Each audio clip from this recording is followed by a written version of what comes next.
फुर्सत की सलाह में बात किताबों की। पहली किताब कमाल की किताब, बहुत दिनों बाद हिंदी में कोई नई और बहुत अच्छी किताब पढ़ी।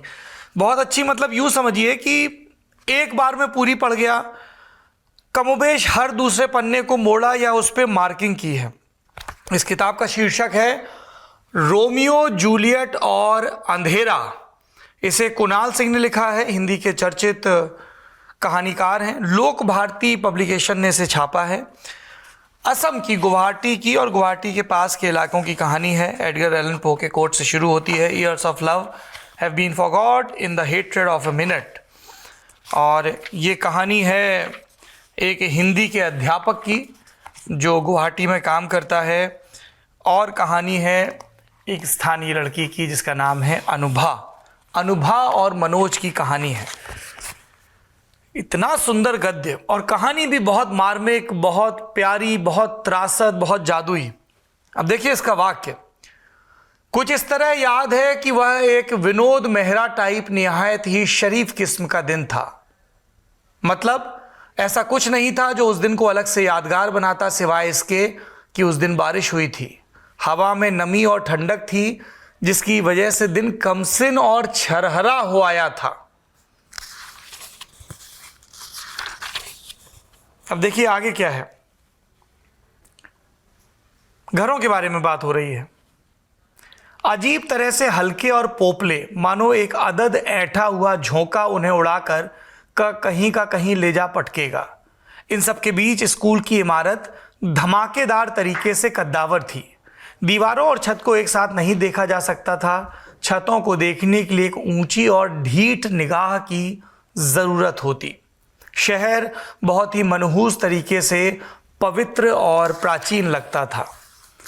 ये कहानी उन दिनों की है जब असम में, गुवाहाटी में उल्फा के बनिस्बत, आंसू के आंदोलन के बनिस्बत एक एंटी नॉर्थ इंडियन मूवमेंट चल रहा था। रेलवे की भर्ती, तरुण गोगोई, इन सब के बीच, और इन सब के दरमियान एक प्रेम कहानी पनपती है जिसके साथ आप धीमे धीमे आगे बढ़ते हैं।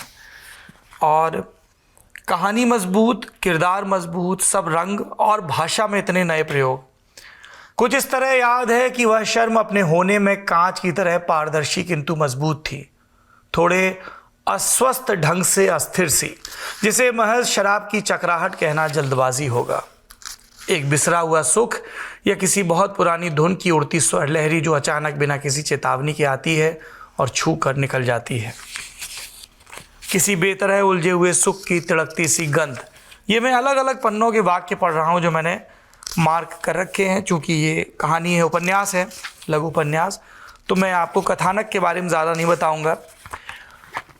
अगर आपको एक किताब हिंदी की उठानी है जो बिल्कुल नई ताज़ी आई है, दिस इज़ द बुक। मतलब मैं खुद इसकी कम से कम 10 प्रतियाँ अपने मित्रों को गिफ्ट करने वाला हूँ।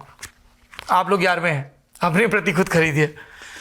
250 रुपये की ही है। कहीं सिकंदर विकंदर में पैसा फूकोगे, महंगा पॉपकॉर्न खाओगे, उससे तो अच्छा एक ढंग की किताब पढ़ लो। खुद पढ़ लेना, किसी दोस्त को आगे बढ़ा देना। दूसरी किताब द राइज ऑफ शक्ति, इस पर हमने किताब वाला भी रिकॉर्ड किया है। ब्लू रोज वन की किताब। हिंदुस्तान की सबसे बड़ी वेलनेस चेन की मालिक, कमाल की उद्यमी मेघा दिनेश, उनकी अपनी कहानी। एक बच्चे के तौर पर किस तरह से वो अपने घर में ही यौन उत्पीड़न की शिकार हुई, किस तरीके से उनके आत्मसम्मान को, उनके वजूद को तिनका तिनका तोड़ा गया। फिर वो प्रेग्नेंट हो जाती हैं किशोर वय में, फिर और भी जलील किया जाता है और उनके साथ मारपीट, शेम, गोया गलती उनकी हो जबकि वो विक्टिम थी।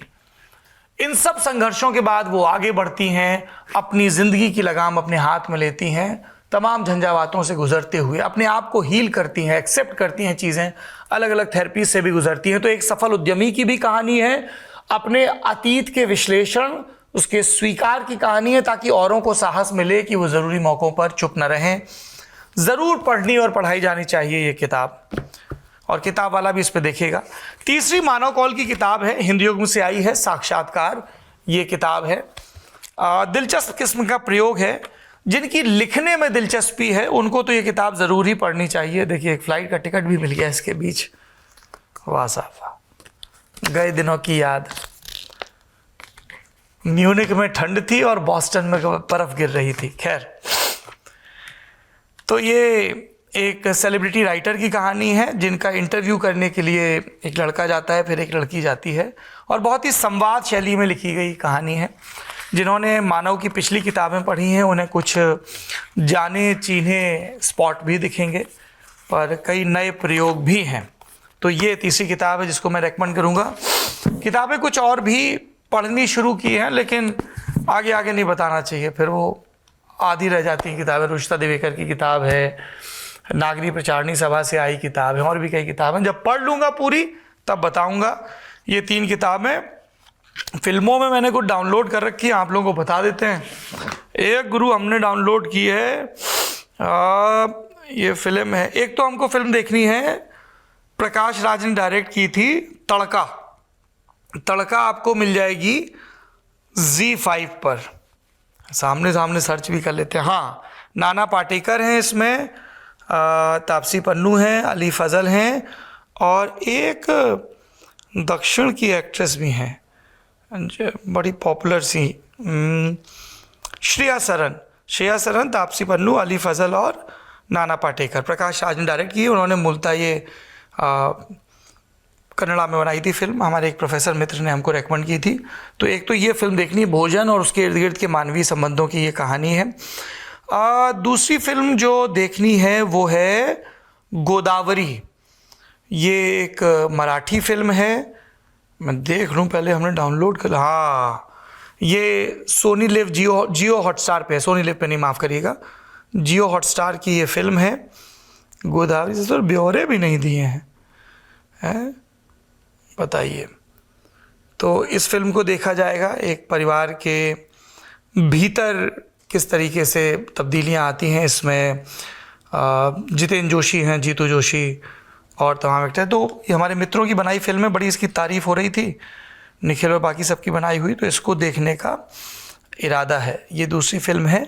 अथीरन एक केरला मलयालम फिल्म है, उसको भी देखेंगे। किष्किंधा कांडम तो आप लोगों ने देख ली होगी, नहीं देखी होगी तो देख लीजिएगा। बहुत कमाल के प्रयोग होते हैं मलयालम में, मुझे तो बहुत पसंद है। इसके अलावा सेंट ऑफ अ वुमेन एक मेरी बड़ी फेवरेट फिल्म है जो मैंने पिछले दिनों रिवाइज की। अगर आपने नहीं देखी है तो ज़रूर देखिएगा। एक किशोर भाई बच्चा है, बॉस्टन के एक स्कूल में पढ़ता है, बहुत प्रतिष्ठित स्कूल में, गरीब पृष्ठभूमि से आता है, मेहनती मेधावी बच्चा है, और एक महाखक्की, महा झगड़ालू, महा गुस्सैल, महा अनप्रेडिक्टेबल, लेकिन कमाल का और ओरिजिनल दृष्टिहीन रिटायर्ड फौजी है। ये इन दोनों की कहानी है। अद्भुत फिल्म, ज़रूर देखिए। इसी फिल्म के लिए अल पचिनो को मेरे ख्याल से 1992 का और उनका अब तक का इकलौता ऑस्कर मिला था। नॉमिनेशन तो 5-6 हुए थे। तो ये एक फिल्म है जो आपको देखनी चाहिए। सेवरेंस एक सीरीज़ है एप्पल टीवी पे, I know I am late for that, पर वो भी मैंने देखनी शुरू की है।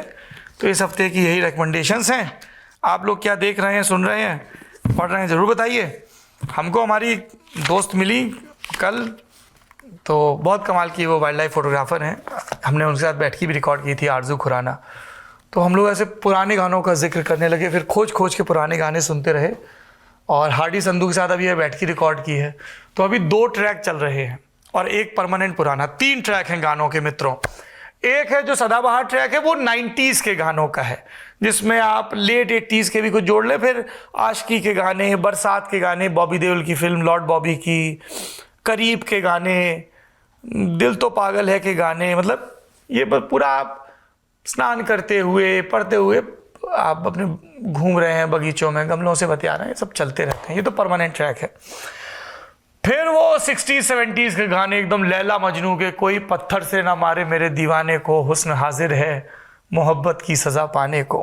तो एक तरफ समीर साहब के गाने, फिर पुराने में आनंद बख्शी, इंदिवर, मजरू सुल्तानपुरी और साहिर, ये वाला ट्रैक। और तीसरा ट्रैक जो चलता है वो अभी जिसका इंटरव्यू करके आ रहे हैं हार्डी संधू, तो हार्डी संधू के गाने, क्या बात है। इस तरह की संगीतिक यात्रा चल रही है। आपके जीवन में क्या चल रहा है हमको बताइए। संवाद का सिलसिला चलता रहेगा। जीवन में आनंद और अनुशासन बरकरार रहे और प्रेम रहे खूब। शुक्रिया।